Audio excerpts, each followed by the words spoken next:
Stretch out the dreams from my mind. Granny's got the scoop, let's unwind. Birds are chirping, singing their tune. Mystery of the day coming soon. Cup of tea and a buttered scone. Start the day, we're never alone. Good morning, rise and shine. Granny's here with stories so fine. Good morning, off we go.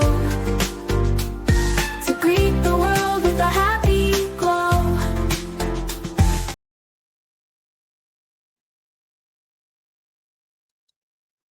Good morning, everybody. I hope you're all having a wonderful, wonderful day. Grab your coffee, your tea, your cappuccino, your espresso, whatever it is that you're drinking in the morning, and let's get started. We will be starting out with our spotlight on the missing with Granny. Today we have Kimberlyn Aloha, who has been missing since November 12th, 2022. She was last seen in Maryville, Tennessee, 13 years old, 5 feet 6 inches tall, 150 pounds, brown hair, and brown eyes. If anyone knows anything about Kimberlyn's disappearance or where she might be, please call the Maryville Police Department, 911 or 1-800-TBI-FIND. Our children are our future. They're important, guys. All right. Well, today we are talking about a disabled woman who basically was mistreated. We're going to get right into it. All credit goes to Law and Crime Sidebar with Jesse Weber. And let's get started. Bringing you a heartbreaking case today. Allegations of incompetence, allegations of medical malpractice, allegations of a lack of empathy, and all that apparently led to the death of 27-year-old Nicole Lynette Baker back in 2022. Attorneys with the powerhouse law firm Morgan & Morgan claim that the actions of caretakers at the care home where Nicole lived caused her to die. And it's their alleged inactions that are being called into question in an ongoing lawsuit that we're going to talk about. So Nicole's autopsy report revealed she only weighed 91 pounds at the time of her death. And the lawsuit against the group home, called Beyond Expectations, states, quote, due to mental and physical disabilities, Nicole Baker was unable to effectively speak, communicate, care for, or protect herself in any way. Quote, she and her family placed their trust in Beyond Expectations LLC and Teresa L. Williams to care for and protect her from harm. But Wildwood police discovered the opposite on November 23rd, when they responded just before midnight to a report from a neighbor that he'd been hearing someone crying for help for several hours. There's somebody in that car. Like, I think there's someone in there saying help me. Like, and I can't, like, I can understand that they're saying help me, but like I can't distinguish whether it's a male or female or how old. And it's this house right here. Yeah, in that carport. Because my carport's right next to it, and I just walked out there, and that's when I heard it. Gotcha. Like the window. All right, we're gonna go check real quick. Yeah. Well, are you okay? No, bro.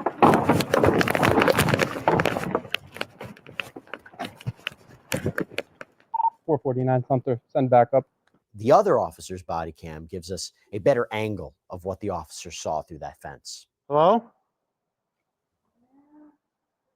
Hello? Are you okay? Yo, bro.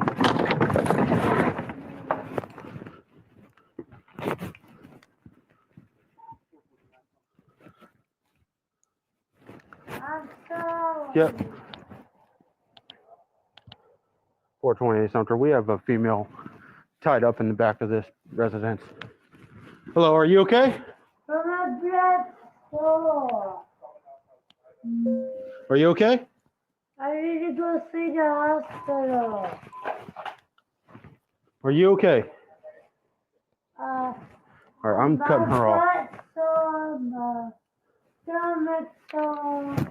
Cutting her down. All right. I have no clue. She's signal 20, I'm thinking. All right, are you okay? I took him off. But I, Okay. I took him off. All right. Here, sit down here. Sit down right here. So these officers apparently found Nicole sitting in a plastic chair with her hands tied to a wooden pole. She was wearing a t-shirt, pajama pants, sneakers. According to a police report, it was around 66 degrees at the time with a light mist. This is such a sad case, but it's an important one. It's an important one to. Guys, I don't understand how anybody could treat somebody that way. If you can't take care of them, I mean, that's what you were hired to do, then quit. Oh my gosh. I just find that horrific. And you could tell they said that she was 91 pounds when she died. Well, you could see how thin she was, right? The 66 degrees, light mist going on. She's sitting still. She's underweight. She had to be cold. Cover. And I'll tell you what, we wouldn't have even known about it if it wasn't for Morgan & Morgan, the lawyers in this case, our sponsor, our partner. This is America's largest injury law firm. Let me tell you what, Morgan, for the situation, the officers bang on the back door of the home, guns drawn. 2 adults, a caregiver named Desiree and her boyfriend Thordis, eventually come outside with police temporarily detaining Thordis for refusing to follow their instructions. Desiree is an employee of Beyond Expectations, while Thordis is Teresa Williams' son. Now, while some of the officers sweep the home to determine who else is inside, others end up cutting the pieces of clothing that were apparently being used to tie Nicole to the post and get her a blanket to cover her up. I don't know if you saw, we took the ribbons off. It was making impressions in her wrist. They were so tight.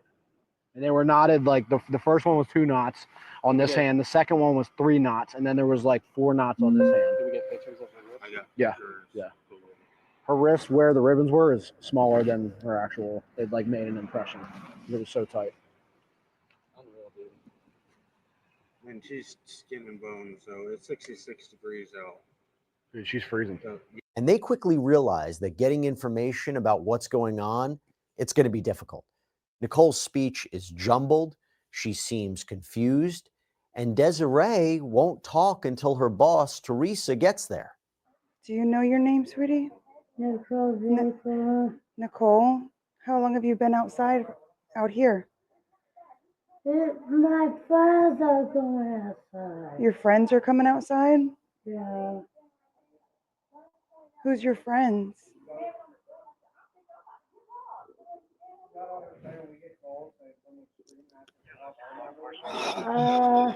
I went outside all week. All week? Yeah.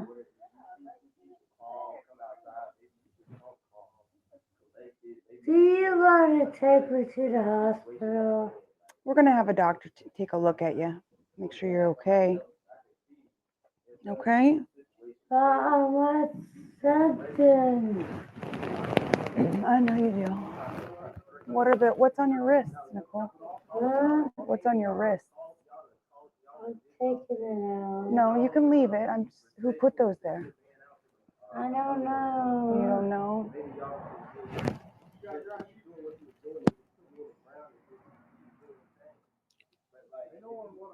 I'm gonna have dinner tonight. I'm sure you'll have some dinner, yeah. You hungry? Yeah, you hungry? I want pizza. You want pizza? Okay. Nicole asks for food several times, also requests to go to the hospital. The officers and later paramedics think that that is a good idea, even if just to get checked out. But there's confusion about who needs to give permission for Nicole to go. I don't understand how you can tie that person up and then still pull power of attorney. That's bull. There's no way that should still be viable. There's got to be something. There's got to be something. How are you going to tie somebody up against their will, have them cold, freezing, and then say no, we don't want them transported? Like, it should be Nicole's decision right now whether she wants to get transported. So my question is, can't police officers take her themselves to have her checked out? They found her tied up. They see that she's skinny. She's asking to be taken to the hospital. She's asking for food.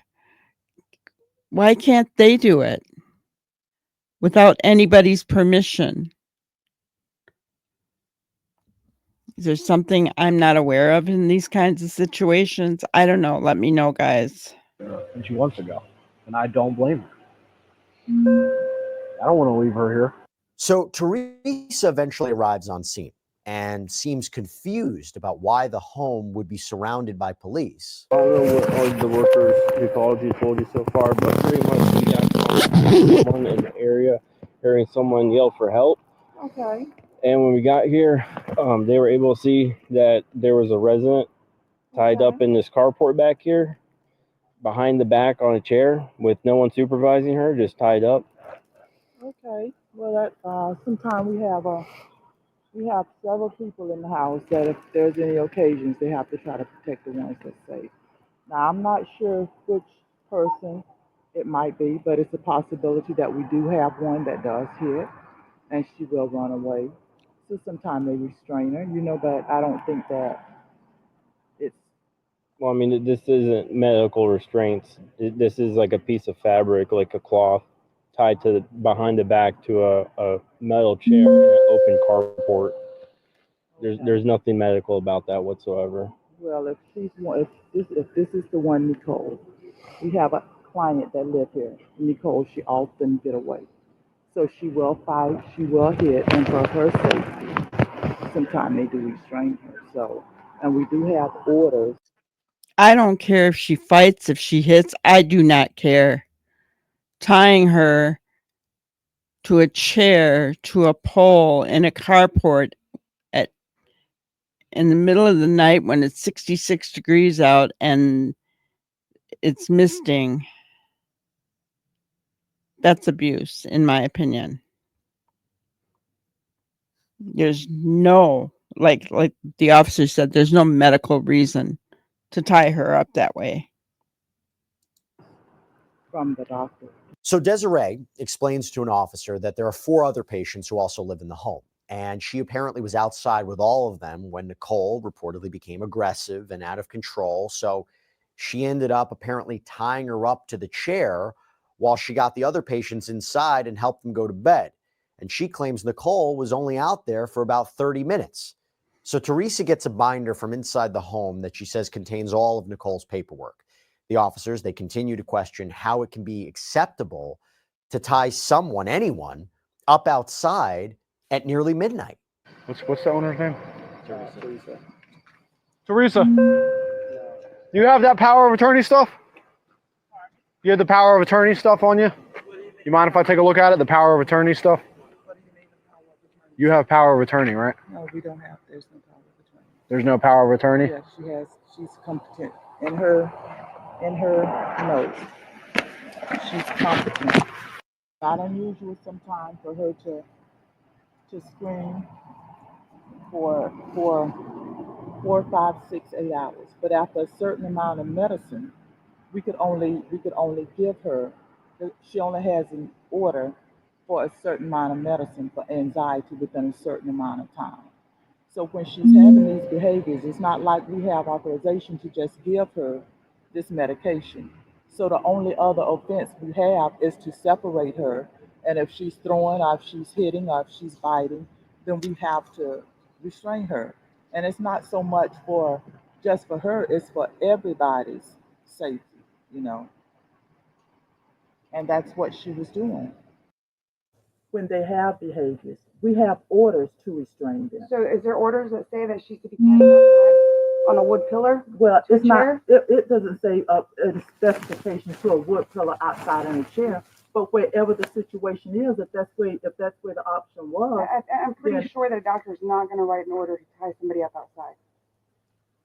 It's not an order to tie anybody up Is there anywhere. an order in that book that says tie her up outside? It's not an order to say to tie them out anywhere in specific There's cases. medical restraints But- that doctors use. But if that is correct, if there are restraints, so if there are behavior, and she does have an order, if there are activities to where she's harmful to herself, or hurting, in threat of hurting some of the other clients, Okay. then of course we have orders to restrain her. With medical restraints or with scarves? Whether it's, and I'm not sure. No, it's not. It's whatever you have to restrain her with at that time.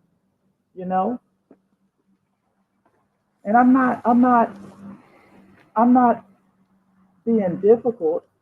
You know, but I'm just trying to explain to you our situations in that same aspect. I guess the way I look at it is, if you are a behavioral facility, you should have other methods of dealing with this besides tying them up outside. Which we If do. that's what you specialize in, And that's is the behavior, least. That's the you last. don't tie people up outside. That's the last. And I don't Call think law that. enforcement if there is something that severe to where you have to, if you feel you have to tie a person up outside because you are that worried for the safety of them and the safety of the people in the home, then at that point you pick up the phone, you say, hey, I need 911 here. But Teresa continues to insist that the caregivers have permission to restrain Nicole when she becomes a danger to herself or others. And according to the lawsuit against Teresa and Beyond Expectations, Teresa told law enforcement that this is not the first time Nicole had been tied up and that it was common practice when residents acted up. But there's still a lot of confusion. Does the group home have guardianship of Nicole? What about power of attorney? Does Nicole herself have any agency? In the end, paramedics looked at the documentation that she had and determined she had authority over Nicole's medical and dental care. So Teresa refused to allow Nicole to go to the hospital. And then a supervisor from the police department came out to talk to Teresa about the situation. If she would have been inside, it would have been a different situation. She was outside to where they couldn't control her. She couldn't control her. So she put her, since she was in that area where she was already at, temporarily, that's what she did until she was getting the situation. Okay, so how temporary is temporarily? I think it was like 30 minutes. So in that 30 minutes, it wasn't possible to call 911. It was impossible to call an ambulance. It was possible to get a possible Baker Act. It was impossible. I'm trying to be as level-headed as I can here. I understand. Under no circumstances would I consider that okay. Under no circumstances, unless it was absolutely an emergent situation to where you had to restrain her long enough to get an ambulance here or the police here to Baker Act her and or to some type of hospital. And I think that in that time frame, that was one of the considerations. It's not like she had been there for an extended amount of time. Well, She had not. the complainant says she's been hearing them all day. Now, I can't verify that or not because the house is kind of secluded and you can't really see it. Well, you know, when you say, wait a minute, when you say hearing them all day, it's quite possible that she did hear it, wherever it comes from. This is something she do all day, every day. Now, according to an incident report, the supervisor determined that there appeared to be, quote, substantial reason to tie up Nicole, although the means and location were not the best choice. As police leave the home, Teresa has this to say. Have a little mercy on us. I understand that. Have a little mercy. Have a little mercy on us. If you knew everything that we actually deal with on a regular basis, on a daily basis. I get have it. a little mercy. I'm sure it's extremely difficult. Yeah. That's great. Have a nice day. According to a police report from that night, an officer contacted the Florida Department of Children and Family Services and got the runaround. The officer requested an on-call investigator immediately respond, but the investigator said since Nicole was an adult, what's known as a, quote, adult protective investigator would need to be contacted by calling a hotline. So when the officer called the hotline, he was told they would try to get out there within the next 24 hours, but couldn't guarantee it. Less than a week later, after all is said and done, Nicole would be dead. Officers, including some of the same ones who had responded to the home days before, responded to a call about an unresponsive person. And despite the apparent emergency situation, an officer had to actually jump a locked gate to get inside the property. 430 something, Channel 14, gates locked.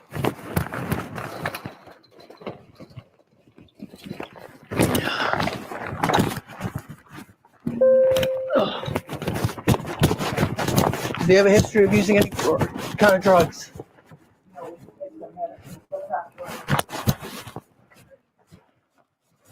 Does she have any medical conditions? Yeah, she's got a lot of medical conditions. Nicole. Yeah. I'll take over compressions. I need you to go open the gate for AMR and the EMS because it's locked.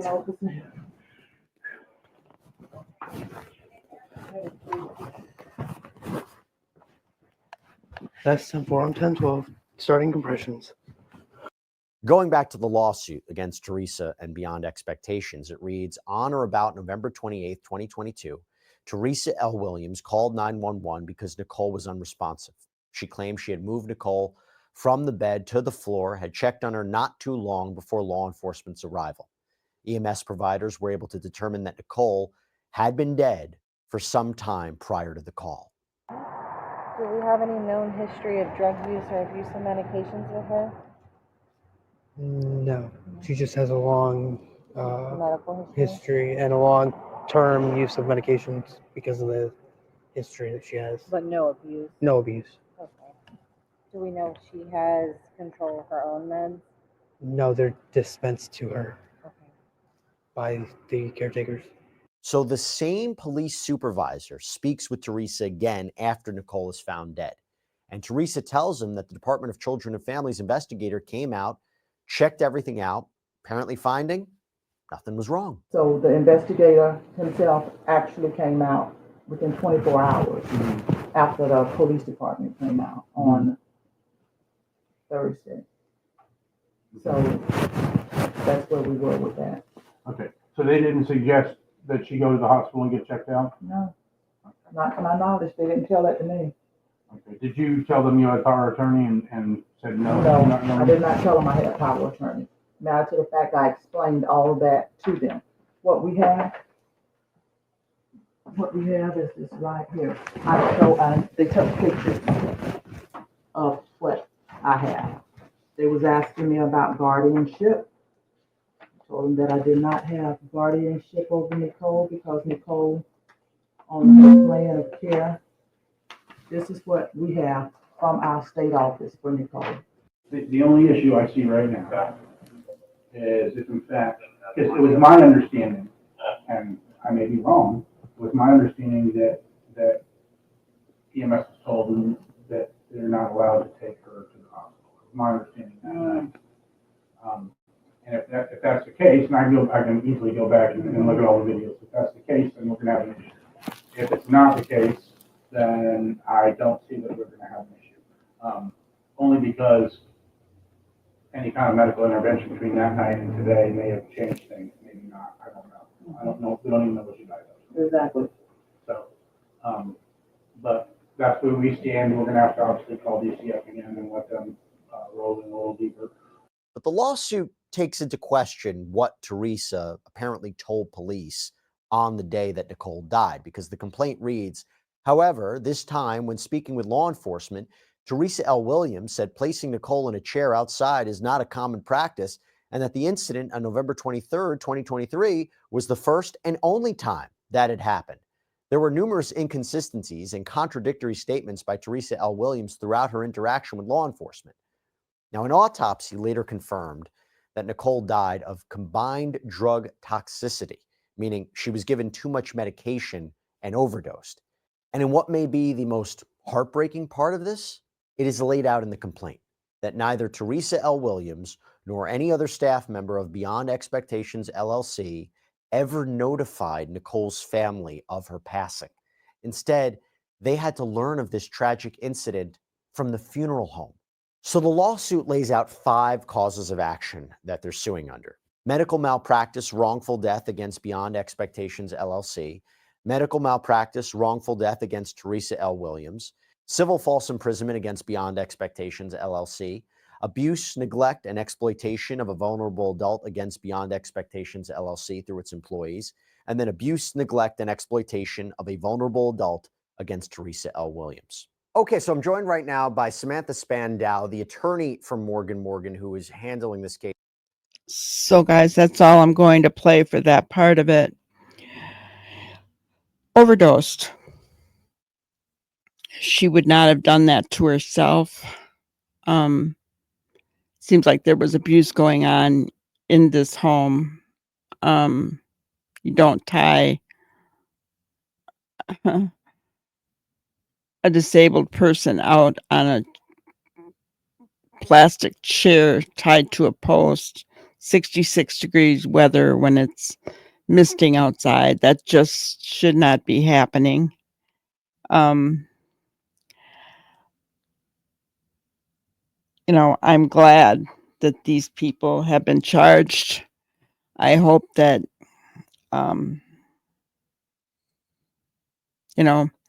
justice is served in this case. I think it's horrific that they never even bothered to call the family. That's awful. It's awful. This young woman had enough to deal with without being mistreated, right?